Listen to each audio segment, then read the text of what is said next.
দিচ্ছি উপরে। আর আমাদের এখানে যে প্রেসটা হয়েছে, আমাদের বিয়ালরও বসে রয়েছে, আমাদের জেলার এক নম্বর বিয়ালর, সে হচ্ছে দীপক রায়, তিনি আছেন।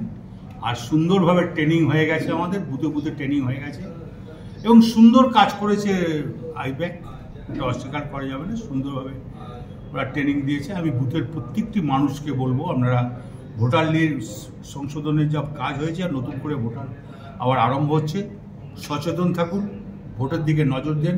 এবং বিয়ালর দীপক রায়কে বলবো, তুমি সবসময় ডিএম অফিসে যোগাযোগ রাখবে, বোলপুর এসডিও অফিসে যোগাযোগ রাখবে, সিউড়ি এসডিও অফিসে যোগাযোগ রাখবে, রামপুরহাট এসডিপি অফিসে যোগাযোগ রাখবে, এটা ওর কাজ। আর আমাদের বুথ কর্মীদের বলবো, যারা বিয়ালরা আছেন তারা সবসময় কোনো প্রবলেমে পড়লে দীপক রায়কে যেন ফোন করে, তারপরেও যদি না হয় আমাকে সরাসরি যেন আমার কাছে এসে দেখা।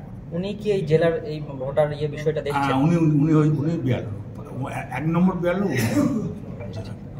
ওয়াকআপ বিল নিয়ে মিছিল আছে বা সমগ্র বিষয়টা নিয়ে দেখুন, ওয়াকআপ বোর্ডের মিছিল আছে। আমার বক্তব্য, প্রথমে আমি লোক হব, আমি হিন্দু মুসলমান, আমি মানুষ।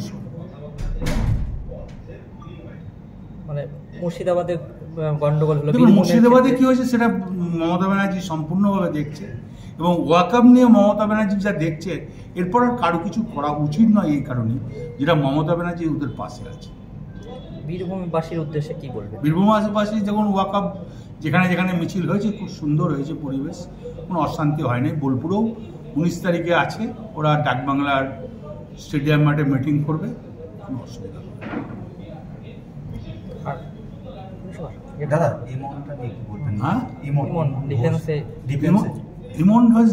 ও আজকে ইন্ডিয়ার ফার্স্ট হয়েছে, আমি ধন্যবাদ জানাই।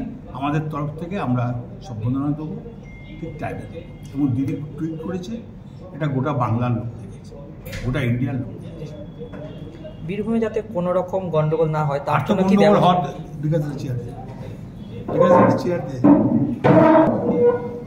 হওয়ার তো কারণ নাই। আমি তো প্রথমেই একটা কথা বলবো, আমরা হিন্দু মুসলমান করব না, আমরা মানুষ। মানে প্রতিবাদ হবে যাতে অশান্তি না। না, প্রতিবাদ ওরা করতেই পারে। ওয়াকআপ নিয়ে তো প্রতিবাদ প্রথম মমতা ব্যানার্জি করছে।